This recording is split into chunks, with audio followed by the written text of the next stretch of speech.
everybody, I'm Cecilia and I'm spending my exchange here in Carrignavar, County Cork in Ireland. Here's 12 facts that you don't probably know about County Cork.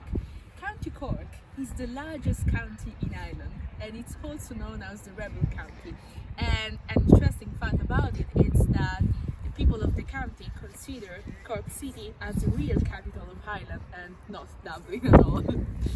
And then another interesting fact about County Cork is that we have the second largest natural harbour in the world after Sydney, and also on its crest we can notice, like beneath the towers that represent the castles in Ireland, also a Latin phrase that says Statio Bene Fide Cardis, which means a safe harbour for ships. Another interesting fact that we can say about Cork is that the first factory that the Ford Motor Company built outside of America was built here in Cork, because the owners, Harry's Ford ancestors, were born and were from here.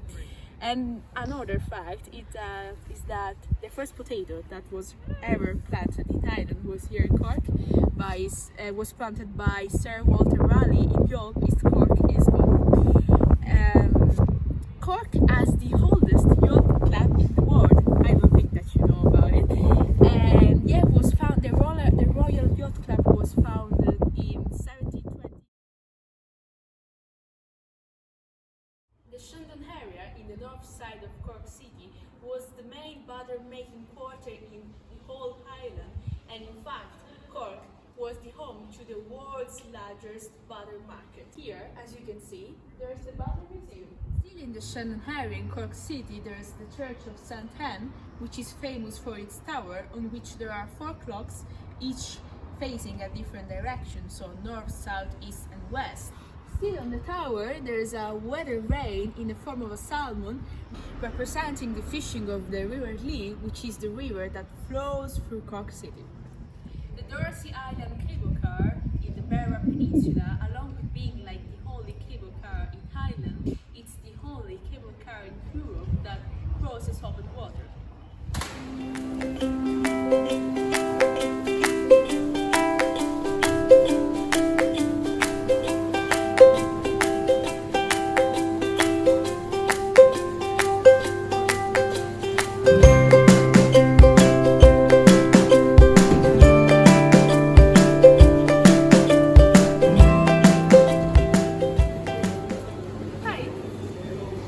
Market, as you can see, it's one of the oldest markets in the world of its kind, and there are lots and lots of traditional Cork dishes that you can find in the English market and that have been part of the Cork diet for centuries. Some of them are tripe and machine or cubits, and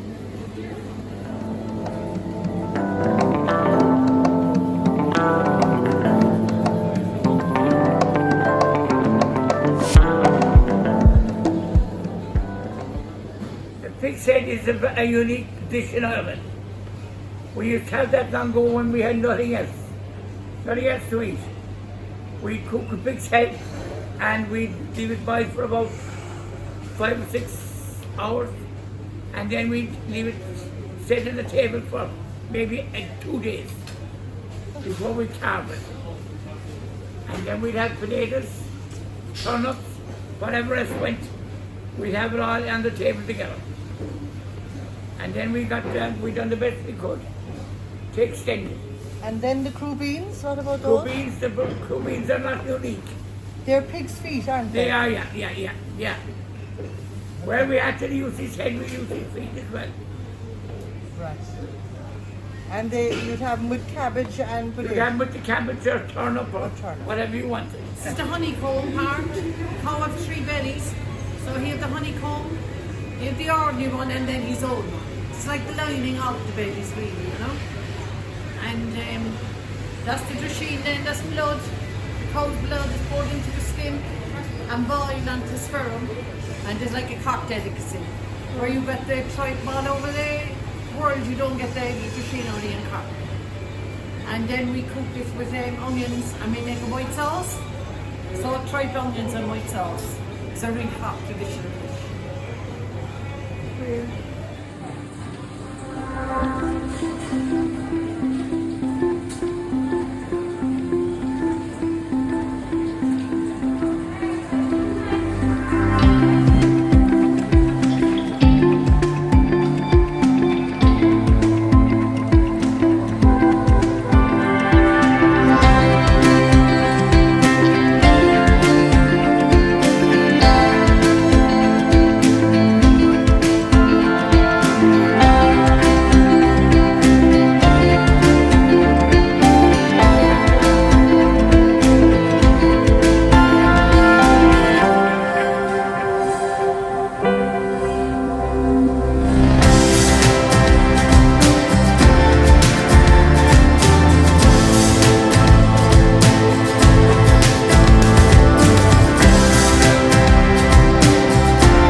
story is a block of stone built in the battlements of Blarney Castle. Many stories try to explain the origin of it, and one involves the goddess Cleona. Cormac McCarthy, the builder of Blarney Castle, was involved in a lawsuit in the 15th century, and he asked for Cleona's assistance. She told McCarthy to kiss the first stone that he would have found in the morning on his way to Cork, and he did so with the result of winning the case. Another story involved Queen Elizabeth I. She wanted McCarthy to be deprived of his traditional land rights, and McCarthy traveled to try at least to convince her to change her mind, but he didn't think that he would win because he wasn't an effective speaker. So he met a lady on his way, and she told him to kiss a certain stone on the Blarney Castle, and from that moment on, millions and millions of tourists began visiting the castle and kissing that certain stone.